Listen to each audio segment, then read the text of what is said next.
Being organized and setting goals is a big part of being a writer, yet for some reason I tend to avoid this completely.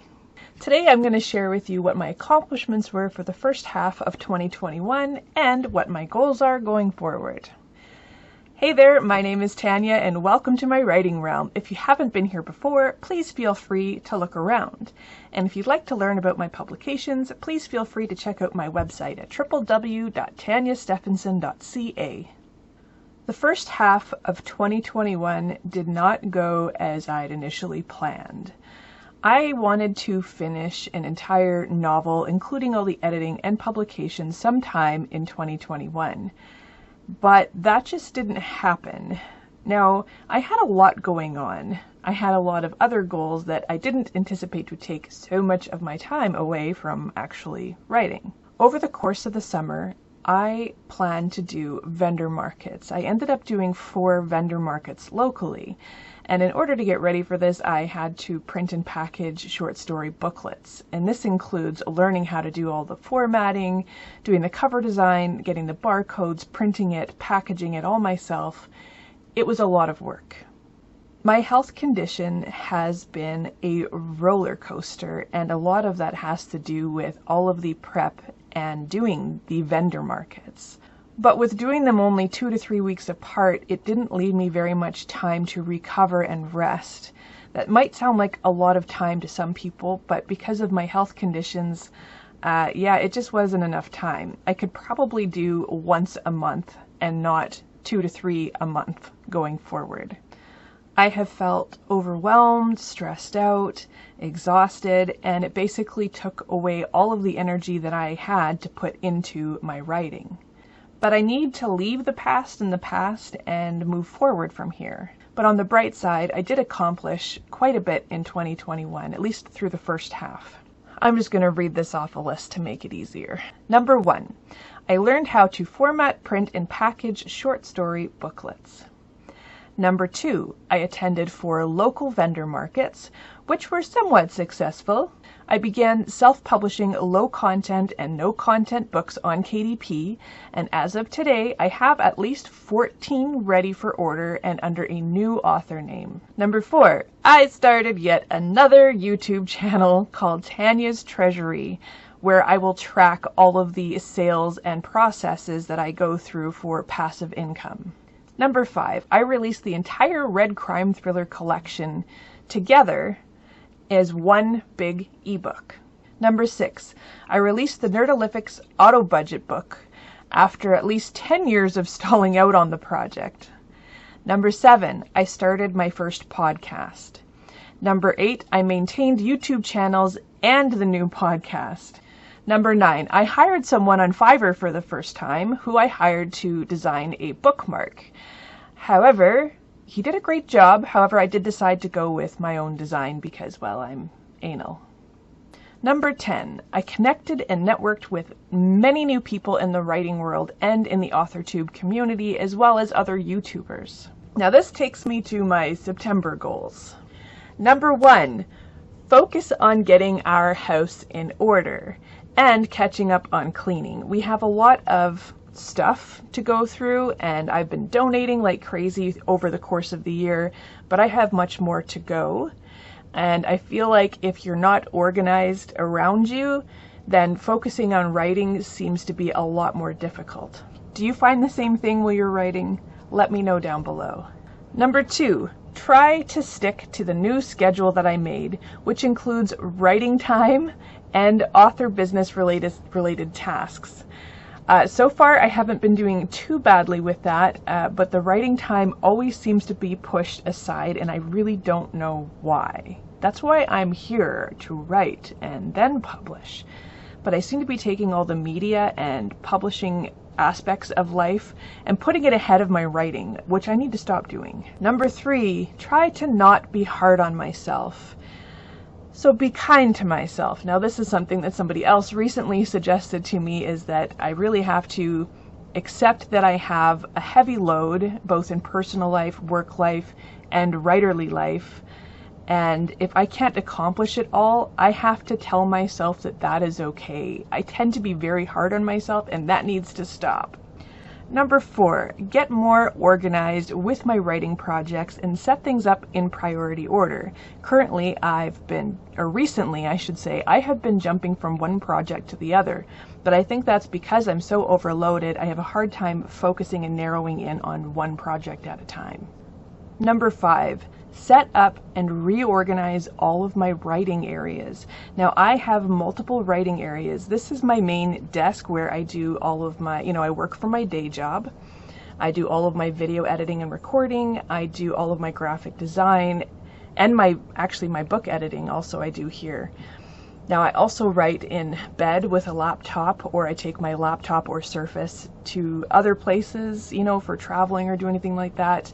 I take it where I need to go, and if it's nice outside, I sit outside. But some of these spaces need to get a little bit more organized so it works out for my writing process. Now, number 6, and probably one of the biggest decisions that I need to make, is whether or not to go forward with a print run for the crime thriller collection. Now, I wouldn't be doing it as a full book. I would be doing them in booklet format. Now, there's a couple of reasons for this. 1, I was invited to share a table at Comic-Con in Winnipeg. Number 2, I had been contacted by a literary agency that I had met during the vendor market, and they said that sometime in the fall they will probably be reaching out to me in terms of getting up some sort of local literacy events or literary events, and possibly make some more sales on my short story booklets. They liked the size of the booklets and that they're not novel length. So the downside with doing the print run, of course, is the huge financial investment that comes up front with absolutely no guarantee of how many sales I'm going to make. But if I look at it this way, it's not going to be just for this event, it would be going forward, and eventually I would make my money back, but I wouldn't profit a lot. This leads me to my October goals. Number 1, focus on writing and keep pushing forward and don't give up. Number 2, possibly do Winnipeg Comic-Con depending on the decision that I make in September. Currently, I have leaned more towards not doing it. Now, there's a couple of reasons for this. Comic-Con is about art and fantasy characters and the stories, and there's so much more. There's comic books that get sold there and figurines, and people go in costume and have fun. Selling crime thrillers in this environment might not pan out. Not to say that the people are coming, are not into reading and might not buy a book, but I don't think I'll do extremely well, and I don't know that it's worth the cost for me right now. If I get some high fantasy ready and I get some, some artwork and some promotional items, then maybe it might be more worthwhile, but I don't want to commit to something and do something that I'm not 100% ready for. Okay, number 3, prepare for NaNoWriMo. And of course this takes me to the November goals, which is pretty much just NaNoWriMo. Now thankfully I have booked off an entire week in November specifically for writing.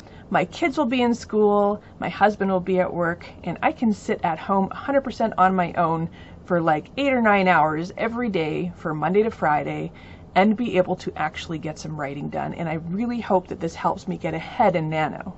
December goals. Take a break from writing unless I'm still, in high energy mode where I can keep writing, but give myself a break. Number 2 is to review my 2021 goals and achievements. And number 3, make new goals for 2022. Now I know a lot of people actually make like deadlines and dates and goals and go into their planner and write everything down as to when you're going to do exactly what.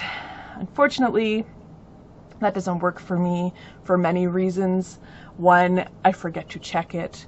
Number 2, my health issues. Number 3, hockey's coming. Both of my boys are in hockey, and that's going to take up a lot of our time. So I can't follow a strict schedule, and that's okay, because I'm going to be kind to myself and accept the fact that I can't do everything that I would like to be able to do. Now, if I was a full-time writer, I would be able to do everything that I'm talking about quite easily. However, I have very limited time during the week to get any of this authorly stuff done. I've basically sacrificed playing video games. Sometimes it's sacrificing Netflix shows that I'd really like to watch. I'm not good at sacrificing Netflix shows. I'm completely addicted. But I just have to.